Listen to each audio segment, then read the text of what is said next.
Recording in progress. Okay, Linda, you know what to do? Yeah, click this thing. Click the got it button and you will have it. Very Thank good. you. All right, perfect. Okay, Linda's happening. We're all happening.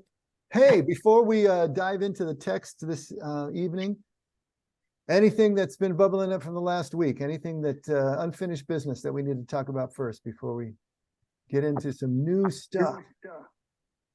Can I mention something? Yes, ma'am. I think I have the wrong book, and I don't think I got the right one.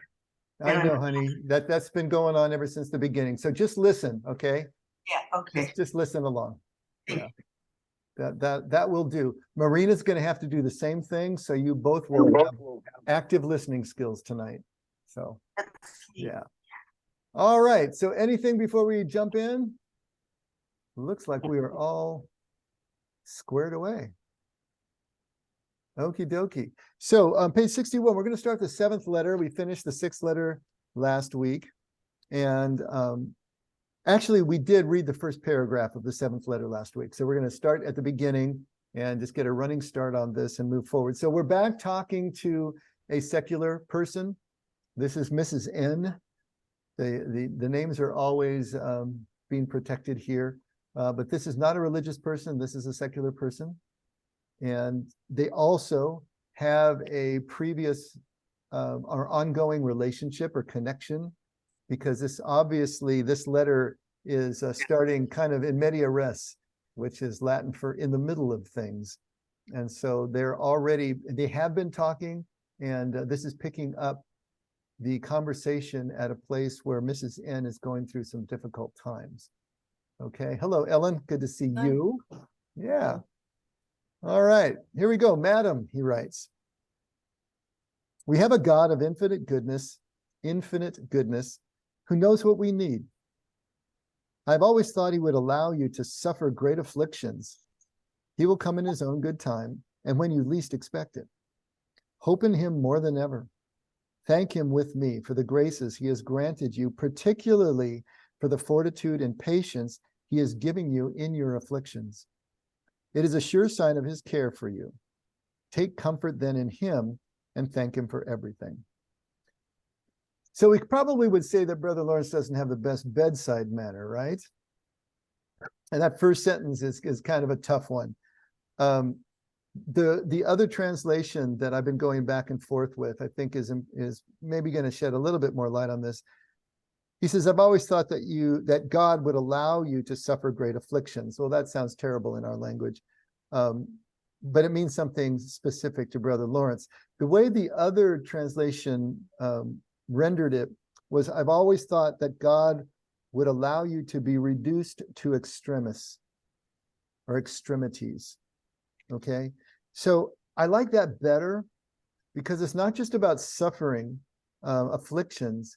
It's about the stripping away process that happens in the process of suffering. Remember our Father Rohr, Richard Rohr, talked about that there are two paths to this transformation that we're all going after, especially in the second half of life. And it was great love and great suffering. And the reason that they would seem to be polar opposites, but what they both do as we're experiencing them is to strip away all the non-essentials. When you are in love, everything goes away except the object of your affection, right? And when you are going through great suffering, everything goes away except the pain and the situation right at hand. And so these extremes allow us to be able to kind of pull the curtain, or they do it for us, actually. They pull the curtain away for us so we can see past all of our self-illusions, all of the projections of the ego, all of the things that we have built up in our lives that we've come to identify with, that also are seen as our means of support. All that gets just cleared out.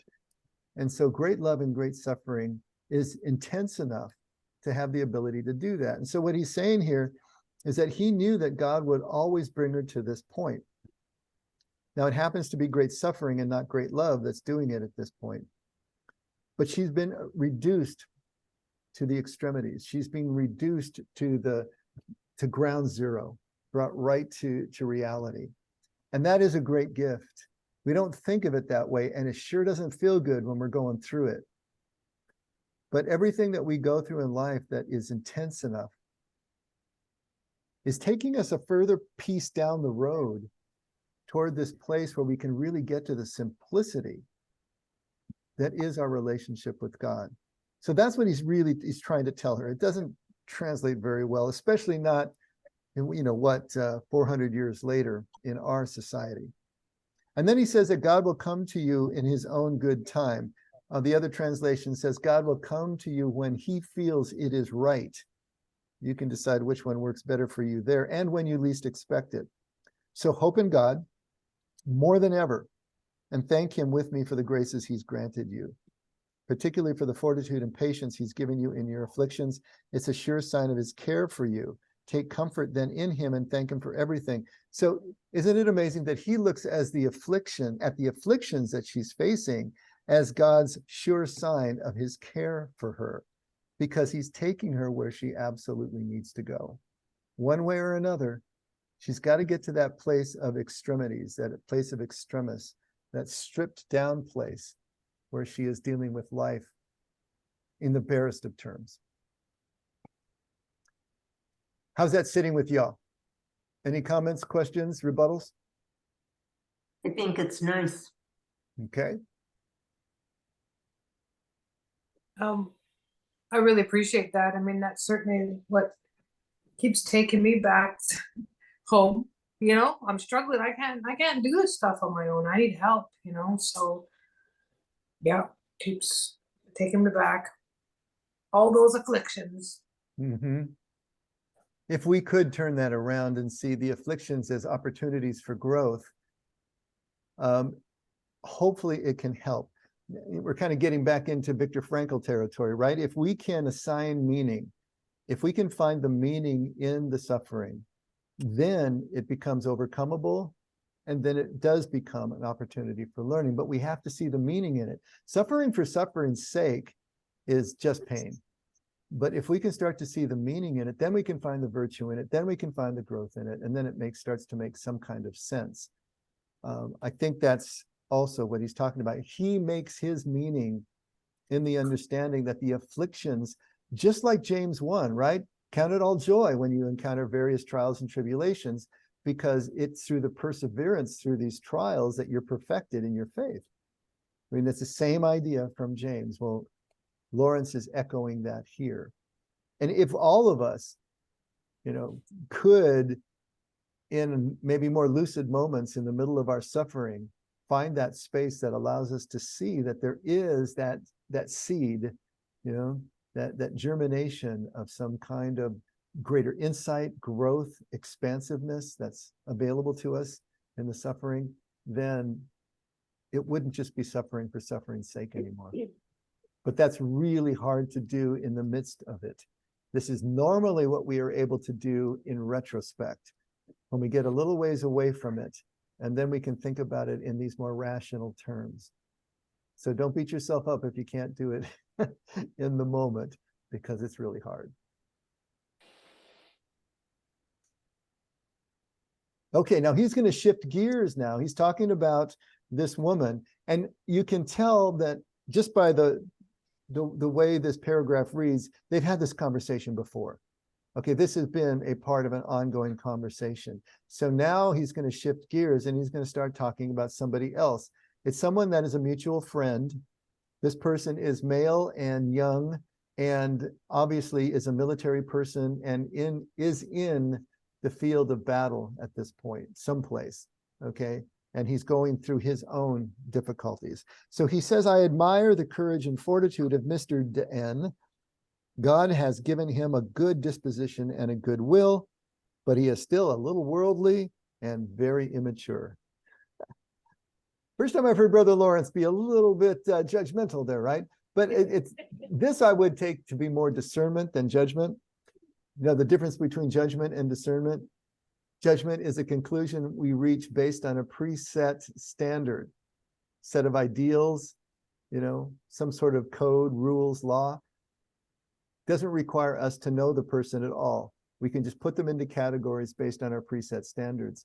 But discernment is a judgment we reach based on the experience of the person, place, or thing.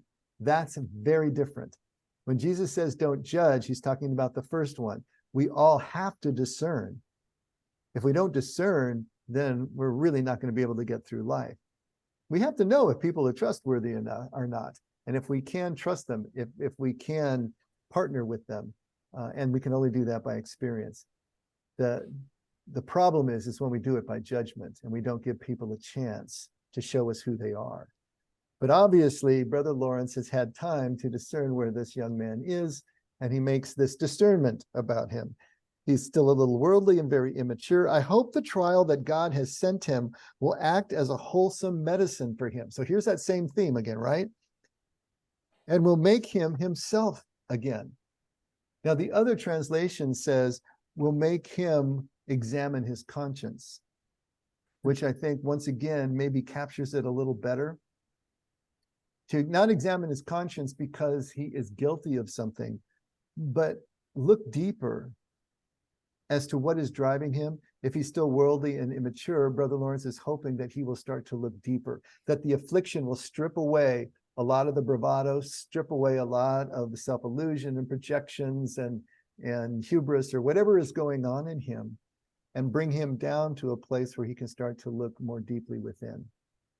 It's an occasion to convince him to put all his trust in God, who is with him everywhere, and that he should think of him as often as he can, especially in the greatest dangers. So he's praying that this wartime experience, whatever it happens to be, is going to bring him in deeper contact with God. Now, does that sound a little, I don't know, sadistic to anybody? Does it sound as if, he's being too harsh on the young man? I think you can only understand. Oh, I'm sorry. Go ahead. I just feel like he's being very honest, and it seems like a very loving, thoughtful honesty. But that's what's coming to me over the years is Father Lawrence is just saying the exact truth, and I find it comforting. Great. It sounds a little parental, but parental with love, I think. Mm-hmm. Kind of. I think we can only benefit from what he's saying when we've hit the bottom. I think on the way down to the bottom, these are really hard words to hear. But when things have been stripped away, I think that that you can hear these words. I mean, at least I can. So when things have been finally stripped away and you're at whatever bottom is for you at that moment, right? There's always another bottom, like always. But when you feel you're at the bottom and you can't go any farther, Brother Lawrence's words make sense, right? And you start to find God and sense him there in his presence in ways that you didn't when you were kind of free falling towards the bottom. So, and I think that's what he's anticipating for this young man, is I'm hoping he'll arrive at that point. I think you're absolutely right, Ken. Yeah. And not only that, remember, this is something that Brother Lawrence knows something about, right? Because it was his wartime experience that drove him into the next phase of his life. There is the great story of him, standing in the field, during the war, during the winter, looking at a tree that for all intents and purposes looked completely dead, just nothing but gnarled sticks, against a leaden gray sky. And as he stood there and he looked at that tree, he realized that even though it looked completely dead, that down deep inside the trunk of that tree, or down in the roots underneath the frozen ground, there was still life. And all it needed was the right conditions of spring for everything to flow forth again and leaves to sprout and all of that. And he was thinking, of course, of that as a metaphor for himself. feeling as dead as he felt. And yet there was still life in there that under the right conditions could spring again. And that was his impetus. That was his movement toward becoming religious after the war and joining the monastery. And then, of course, he went through his 10 years of hell before he finally broke through. So Brother Lawrence knows the trajectory of this. He knows the shape of this journey. And so when he's talking to this woman, he tells her, you know, he's thankful for her. He's happy for her that she's hitting these afflictions, because they are what are going to finally bring her to the point that she can have her hinge moment and her life can take this different trajectory. And he hopes that this wartime experience is going to have the same effect on this young man, the same effect that it had on him. Dave, one of my clients sent me a little meme kind of thing where he was saying that, like, it's this image of a lion next to a cub, and you hear the voice in the background, and it says, you know, I asked for God for strength, and he gave me difficulties to overcome. I asked God for wisdom, and he gave me problems to solve. I asked God for courage, and he gave me danger to face. And I asked God for love, and he gave me troubled people to deal with. That's good. That is right on point, isn't it? You know, it's so interesting. We keep praying for the pure state of our finished spirituality that can only be realized through exactly what William is talking about. You don't get it without having gone through exactly what William just read to us. These states of love and compassion and courage, fortitude, whatever it happens to be, are the byproduct of, the result of having gone through what we go through. You don't get them in a pure state any other way. They have to be what we glean as we move through the difficulties of life. And so to continually try to pray away the sufferings and the difficulties and the challenges is really thwarting everything that we're here to do. Yeah, but William, I don't know if you have the complete, because I have that printed out and I keep it in my possession. It's called Answered Prayer. So at the end, it says, God did not give me what I asked for, but he gave me everything I needed. That was the crux of it at the very end. Yeah, it gives me chills just, it gives me goosebumps just reading it. Yeah. You know, and here's going to be a statement that may sound kind of weird to you all. She said that the end of that prayer, if you want to call it a prayer, is that God didn't give me what I asked for. God couldn't. How does it read? Yeah, God did not give me what I asked for, but he gave me everything I needed. But here's the way I'd like to say it, is God couldn't give us what we ask for. And that is, if you grew up in the Baltimore Catechism the way I did growing up Catholic, you cannot start a sentence with God can't, because that is theologically impossible. God can do anything. But really, literally, because he created us the way he did with a free will, God can't give us the finished product of our own spirituality. That has to be lived out. God gave us everything we need, just like Ellen read, but it's up to us to use those things, to move through them, to use even God created the world in such a way that it's always going to give us a mix of pleasure and pain and difficulties and greased wheels. And so as we go through the difficulties, that's where we get that finished spiritual state that we're praying for. But we're not going to get it downloaded to us like in the Matrix. We're going to get it as a byproduct of living a difficult life. Life is difficult, right? Scott Peck. So think of it that way, maybe. See if that sets right with you. God can't give us the serenity that we pray for. God can't give us the love and compassion and courage. But as we live the life that God has given us to live, we will realize those things. It's up to us. It's no longer up to God. He's already chosen for us and given us everything he can possibly give us in advance. Now it's up to us. That's neat. Thank you. This discussion is really, it takes you to a different level, and I really appreciate that. The thing that I'm getting distracted by, it's maybe because maybe I'm just not making the right connection. It seems, okay, so there was a fourth letter that we read, several sessions ago to Mrs. N. And there's a reference that Brother Lawrence states in here that she was 65. And he compared that to his age of 86. And, I'm getting too micro here, but this is her husband who has gone to war. Am I getting that right? Oh, Is no, that no, what no, that's not a husband. It's not Oh. a husband. Yeah, and we don't actually, I mean, I don't know who this is, but it is a younger person. It's hard to Oh, say. We don't okay. know who it is. It's just Mr. DeN. I admire the courage and fortitude of Mr. DeN. God has given him a good disposition and goodwill, but he's still a little worldly and very immature. So we don't know who this is. It's a Oh, mutual okay. friend. They both know who it is, but it doesn't appear to be her husband.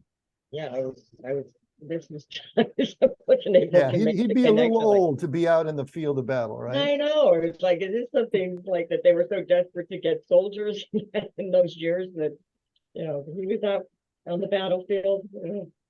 Okay. This is- Oh, that maybe what's confusing you, that N just stands for name. It doesn't. Oh, then, okay, actual all right. I name. thought that was maybe part of her It- last it's just name. and the that was name part that of is the being job. withheld, because all of these Thank you. have been an N, so. Oh, okay, I didn't make that connection, so that's helpful. Great. Thank you. All right. Oh, micro detail. But it's good you brought that up, because if you were thinking it, probably somebody else was too, or multiples. So it's good. It's No, it was just Judy.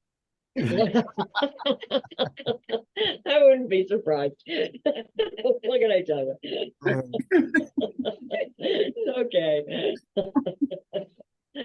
Okay, so he says at the top of page 82, it is an occasion to convince him to put all his trust in God, who is with him everywhere, and that he should think of him as often as he can, especially in the greatest dangers.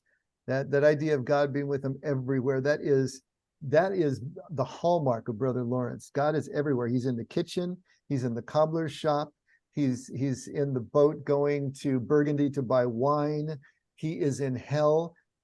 Famously he said, "If I find myself in hell, the presence of my God will transform it into a paradise." Where to Brother Lawrence, there is no place he can go that God hasn't preceded him there. God's presence is everywhere. There is no moment that doesn't contain God's presence. There is no activity that doesn't contain God's presence. It is only up to Lawrence himself to lean in and realize that presence, but it is always there. And so when he says this, it carries a lot of weight at this point in our reading, because we have heard over and over how Brother Lawrence feels about God's presence. That isn't just something that he lightly or intellectually says. This is a deep experiential reality for him, that God's presence is everywhere, and not just in the places where we expect him to be, in church, at chapel, at prayer. He is everywhere. In the most mundane and seemingly profane experiences and moments, God's presence is still there. And so this is something, remember, at the end, he's going to say, tell this young man about this. He's telling this woman he's writing to. So she has the more proximate connection to this young man, and he's using her as a go-between. Please tell him. So everything that he's saying, he's telling her so that she can relay it on to him, because he's so hoping that his words will transform this wartime experience into a spiritual leap forward for this young man. If he can just give him the barest framework, maybe change the terms of engagement for him as he's experiencing what he experiences in the battlefield, that it can be this platform, this launching pad for him into the next phase of his spiritual life. Put all his trust in God, who is with him everywhere. Where is that more pertinent than on the battlefield?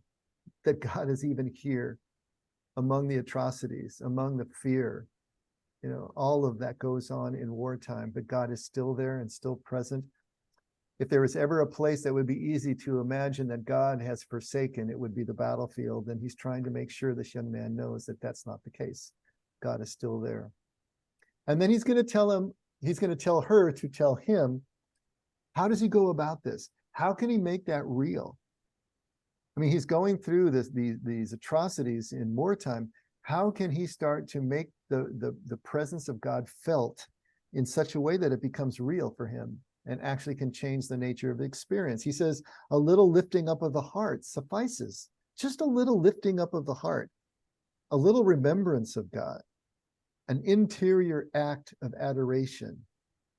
Even though made on the march and with sword in hand, our prayers which, short though they may be, are nevertheless very pleasing to God, and far from making a soldier lose his courage on the most dangerous occasions, will actually bolster it.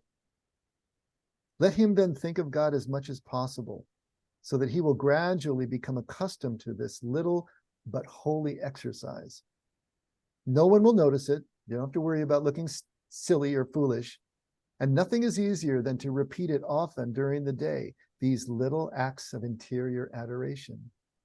Recommend to him, please, that he think of God as often as he can in the way that I have explained here. It is a most fitting and necessary practice for a soldier daily in danger of his life and even of his salvation. I hope God will assist him and his family, whom I greet, and am there and your very humble, etc., etc., etc. Get back to the king and I here. That's a really powerful paragraph. What I love about it is, again, hallmark of Brother Lawrence, the simplicity of it. This isn't big, highfalutin theological stuff. This isn't about ecstasies and big, spectacular parting of the clouds and rays shining through and choirs of heaven. It is just a little lifting up of the heart. How many times when we're running around and going through the day, really depressed, really down, fatigued, dragged, burned out, feeling like we'd rather be doing anything but what we're doing and really would prefer to be doing nothing at all? What would just a little lifting up of the heart look like? How would that change things? I always remember Marion, and Marion's here. So hopefully if I get the story wrong, you can correct me, honey. But she told me the story that she was having a really bad day. And as she was coming home to our apartment, the first apartment we had after we were married, one of the neighbors was coming up the other way and she didn't really know her that well, but she gave her this big smile and it changed everything. Am I getting it right, honey? Are you there? Yeah, I think what really got to me was the smile, but also that she gave me direct eye contact, and the smile was so sincere. It just really just changed my whole disposition. It was great memory, a great memory. Just a little lifting of the heart, right? Now this Yeah. is someone else and the interaction that she had, and of course connection is everything. But just that interior lifting of the heart. Now, Marion could have crossed paths with this woman. She could have given her direct eye contact and she could have smiled that sincere smile. And Marion could have just walked right on and nothing changed. Marion had to receive that. First of all, she had to see it. She had to actually look up off the ground, because don't we just sort of look at our toes when we're feeling really depressed? But she actually looked up, she saw the woman, she returned the smile, and it lifted her. So she was a participant in that. It wasn't just the other person. There was a connection that was closed. Just that little lifting of the heart can make such a difference. These are the tiny little things. And this, you can just see it. You can hear it in here. It's coming from 40 years of experience from Brother Lawrence. 30 years. The first 10 were the hell years, right? 30 years of experience of figuring out how this works, of knowing exactly how to bring your mind back from when it's wandering, exactly how to bring your spirits back when emotionally you've been triggered into something that's really dark. This is from deep experience. He knows this. Just a little lifting up of the heart can do it. A little remembrance of God. Just bring God back to your mind. Whatever is you're seeing, can you see God behind it? Marion is going to be my sermon illustrations today. When she was working at Home Depot, it was so great because she'd be sending me pictures all day of the bugs and the snails and the lizards and whatever flew through, because she's working in the garden at Home Depot.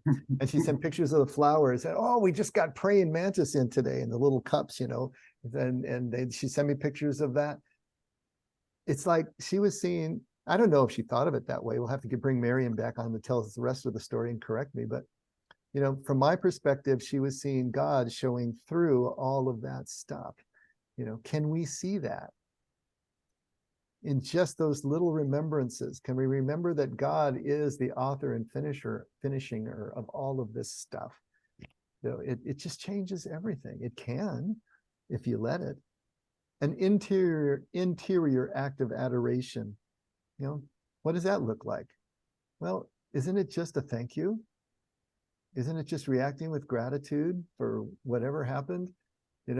Even when Judy and Jerry went to that substandard Mexican restaurant, can they still be grateful for the food? Can they still say grace at the beginning of it and thank God for the food that they're about to eat, even when it's not as good as Cancun? I mean, if we put it back into our terms, we don't have to be on a French battlefield 400 years ago. What about today? What does this look like today? What does that little act of adoration look like? Thank you, Father, for the clouds that I'm looking at right now. It's magnificent what this day really is. It's a little hot, but a little humid, but it's magnificent. This is what he's talking about, tiny little things, even though made on the march and with sword in hand. Well, what does your march and what does your sword in hand look like?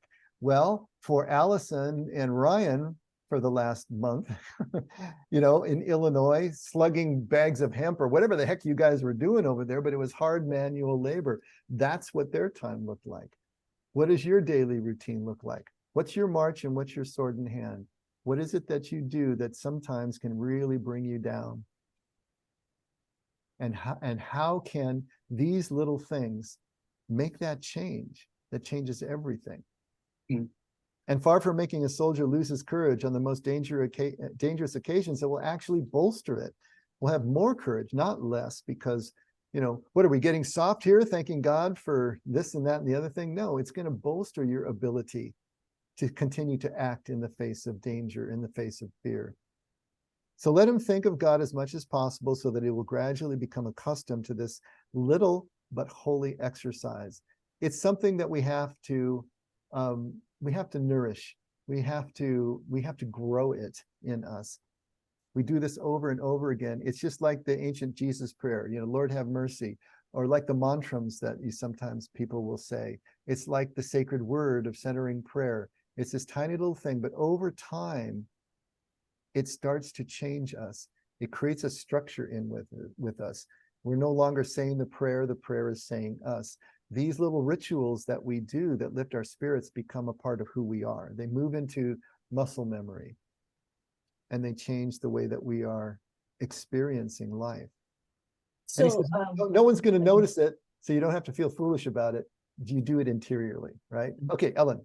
so I have this dilemma actually, because it was brought up by somebody else. Okay, so in a battlefield, you're praying to God. I would like. Well, your point being, it's the adoration and the small joys and glorify God. However, there are, like in football games, the coach will pray and say, "Oh yeah, God is on our side. We will win this." Same in the battlefield, but the other side is doing the same thing, right? God doesn't take sides really, but both are praying, "Let's win." But see, Ellen, I'm so glad you brought this up, because this is a really important distinction to make. This is not what he's talking about. He's not talking about praying for something. He's not talking about petitionary prayer. And you're right, there's always the other side praying for the same thing. If you're praying for victory, if you're praying for triumph, he's not talking about praying for an outcome. He's talking about recognizing the presence that is right here and right now. It's all means, it's all process. It's not ends and it's not outcomes.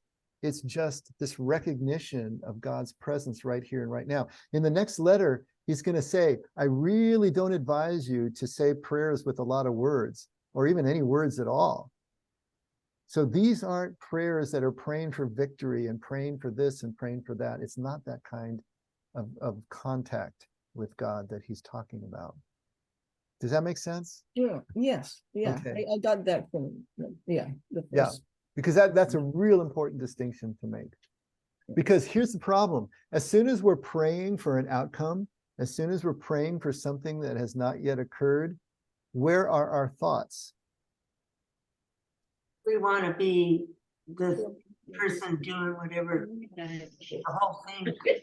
Our thoughts are on the future. They're no longer on the present. And as soon as our thoughts leave the present moment, as soon as they leave the building, then we're no longer connected to God, because God is only right here and right now. Remember, God's always on the corner of here and now. If you want to meet God, then you better be on the corner of here and now, because that's the only place you're ever going to meet him.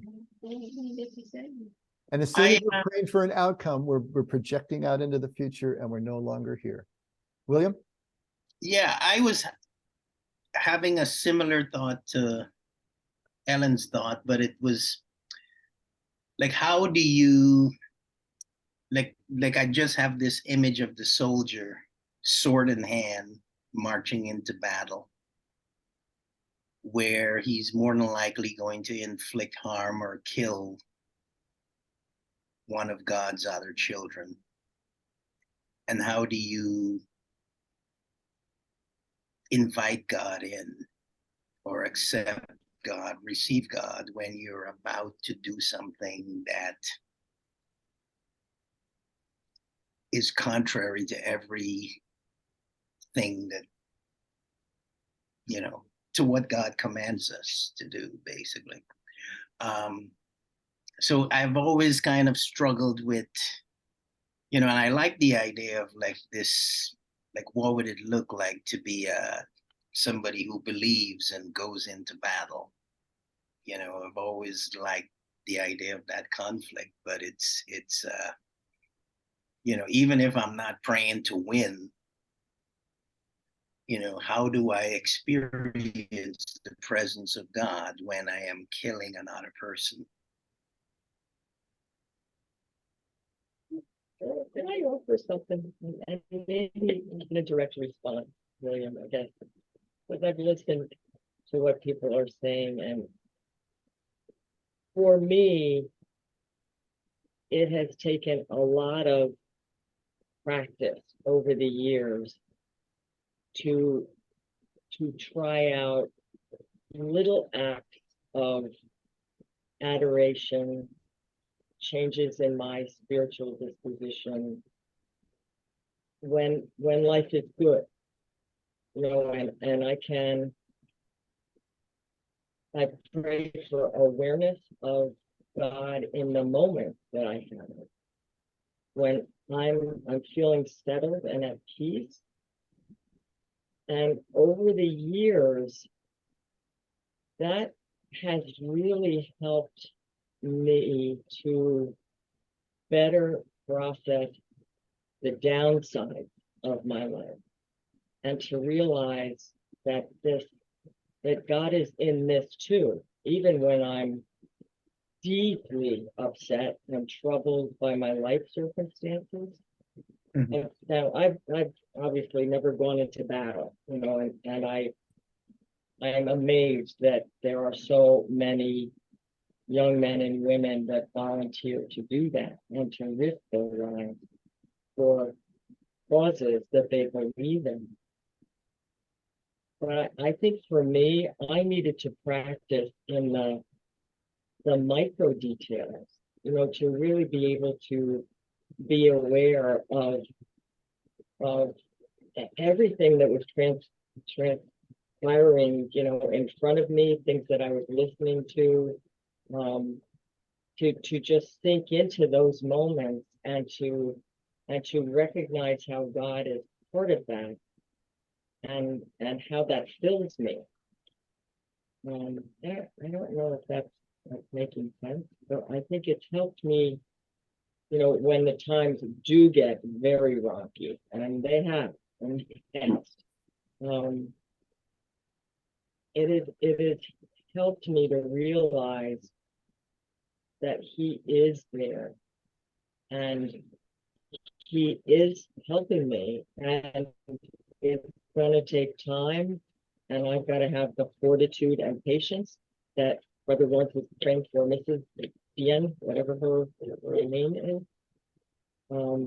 to be able to trust and to go back to the faith that I've experienced from his tenderness and his love that has just been it's been so transforming to me. I don't know if that. Yeah, helps you. I think I want to address, what William brought up, because when you say, yes, here I am fighting in battle, I'm going to kill this other person. So I think many times, I think there's to justify that. So sometimes, let's say in the Second World War, I'm fighting the Nazis, or during the Spanish War, I'm fighting fascism. So there's justification. I'm doing this for the good of the world or people. Or people who volunteer, right, to go to Ukraine and fight. However, the other side is also saying the same thing. I'm doing this for the good of my country. It's the same. It's the same with the I'm crusade. doing this for the glory of God. Right.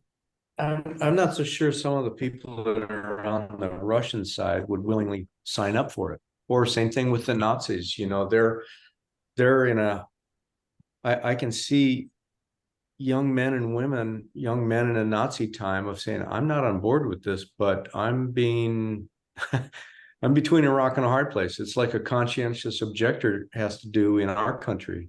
And heavier handed the government that I'm unfortunately becoming a part, I'm born into, has put me in this position of really, that's got to be an extreme tension for young men that are find themselves in a regime like the ones that you pointed out, Ellen. Yeah. But that's only if you can recognize that's evil. However, some people are saying they don't see that as evil. They see this is for the good of my country. Yeah. Right. Some people see it that way, some people see it the other way, and some people are in a dilemma. Right. Right. Or how do you deal with the people who are not in a dilemma, right? Like they're totally passionate about, again, I'm doing this for the glory of God. I'm willing to sacrifice my life and the guy next to me for the glory of God. or for the good of my country. Yeah. Right? Yeah. So for some C.S. people, Lewis, it's C.S. not. Lewis, C.S. Lewis in World War II addressed this a lot. C.S. Lewis in World War II addressed this a lot. Hold on a second, Ken, and then I don't John. think Father Lawrence is a Can we just Okay, go ahead, Ken, and then John. Okay, C.S. Lewis addressed this a lot. I read some of his essays or transcriptions of debates that he would have with pacifists in England. He was pro serving in the military and killing the enemy. And he wrestled with that by saying, if you're not harboring hate in your heart towards the other soldier on the battlefield, you can be serving God as much as the soldier on the other side is, because he's obeying the authority over him, and he's going to war, and you're obeying the authority over you, and you're going to war, and it doesn't mean you have to hate your enemy. That's the best I remember it. But he really wrestled with that. I don't know where I stand on that. Part of me sometimes thinks I should be a Christian pacifist, but in the functional world of school shooters, where's the policeman who's going to shoot him and stop him, you know? So I don't know where I'm at about all that. I just wanted to toss in C.S. Lewis really wrestled with this and debated pacifist Christians. That's all my input. That's an interesting point, Ken, that he brings up there. That's another way of looking at it. All right, John. I would just say that Father Lawrence is not a pacifist, and I don't believe that he's concerned about the issue of killing other people. You've read more of the books than I have, Dave, but he doesn't sound like that's an issue to No, I don't think it is. Were you done, John? You cut off. me. there. It makes sense. I've been in, when I was younger, I had bomb threats against me in the office I was working in. And the thing is, you can be in a present moment, even when you're doing something that's very dangerous or very violent. And I think all Father Lawrence is saying is that if you have to do something that's extremely violent, you can do it kind of a loving, God-fearing way. So I think that's what he's saying. To him, That's what I it's call a moral dilemma spiritual that doesn't bypass, really John. exist. That's a huge spiritual. Well, I mean, but the thing is, the question is, how do you take action, and how do you take appropriate, precise action in a very dangerous, very violent situation?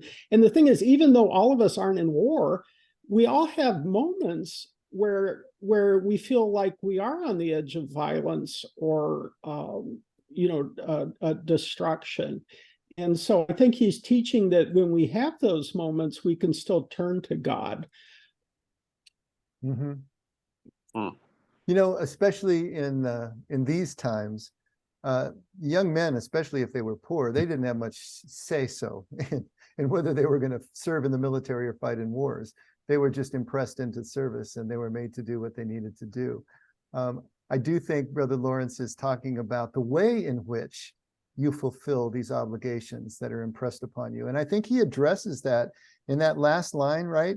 It is a most fitting and necessary practice for a soldier daily in danger of his life and even of his salvation. What does he mean by that? I think what he means is that you can go about this business of war in such an atrocious way that you have completely left, any semblance of God's will or God's nature in your life. But even as you continue to fulfill your obligation as a soldier, you can do it if you adhere to the terms of engagement. Maybe, as Ken said, you realize what you have to do, but you don't hate the other person while you're doing it. You don't go beyond the means necessary to defend yourself and your brothers in arms and so on and so forth. Is there an honorable way to conduct yourself on the battlefield, even as you're doing things that you would never do in civilian life? But what is it about, this? It's not a killing that is legislated against in the Ten Commandments. It's murder. And there is a difference between the two. And I guess we have to ask ourselves, would we defend ourselves and loved ones with lethal force if necessary? If our home was being invaded, would we do that? Maybe when it comes down to the battlefield, it's just you and the other guy. Would you defend yourself because he's going to kill you if you don't kill him first? The ones that are harder for me to understand are these guys that are pushing buttons on drones from 1,000 miles away and killing people. That is really a strange phenomenon. But I think each one of us is going to have to deal with this in our own way and come to, this is, if there's anything William's bringing up, it's moral distress, right? I mean, there couldn't be a clearer definition of moral distress in what William's talking about. How do we deal with that? I would Each add, one of us there's a individually, how do sort we of deal with that? aphorism. There's an aphorism I like. It goes, the kindest butcher has the sharpest knife.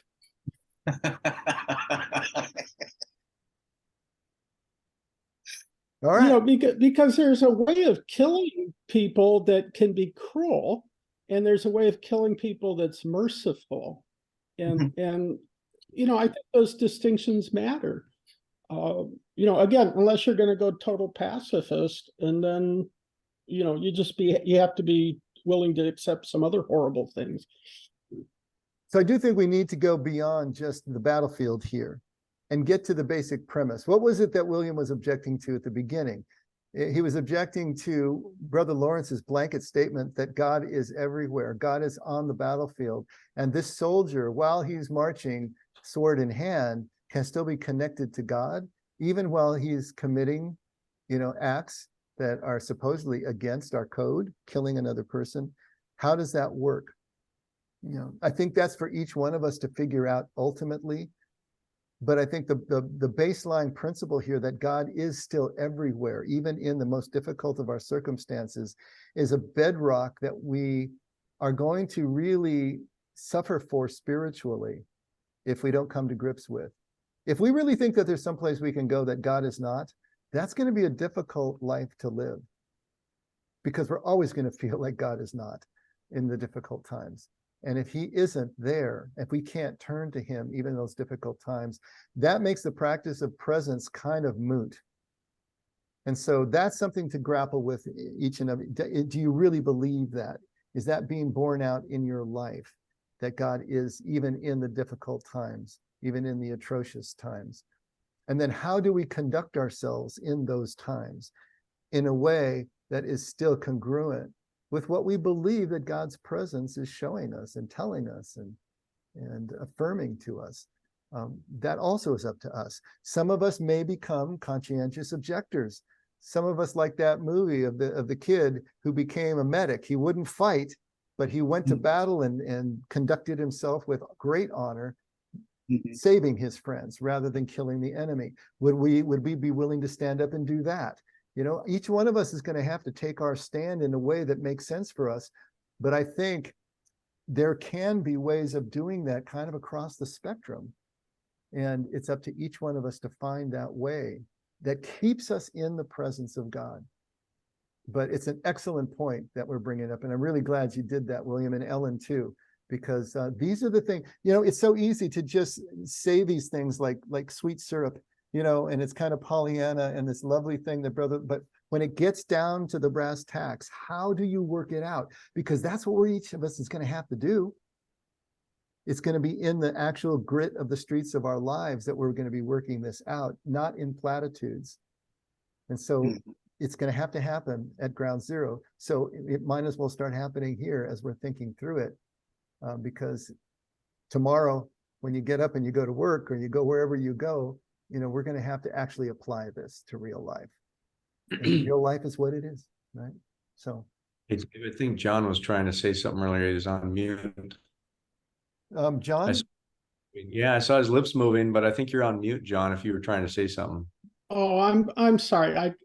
I was just saying that you may not kill somebody, but you may have to fire. Right. I meant John Hartman. Sorry, John Drew. You may have to deliver. Oh, sorry. Okay. John, did you have something? John Hartman, did you have something you wanted to say, buddy? He's still on mute. There's something wrong with your audio, my friend, because you're not on mute, but yeah, you're not coming through. Can you send up a smoke signal? We'll follow that. Yeah. Oh, that's a bummer, John. Okay. Or put it on the chat. Oh, type us a chat. Can you do that real fast? We're just about done though, so we don't have a lot of time. Well, this was a great conversation, especially the last 10, 15 minutes. Good stuff. Think about that. Think about how this is going to apply. Maybe you think about the way that the experiences that you've already had that were really difficult, where you cried out like Jesus on the cross, my God, why have you forsaken me?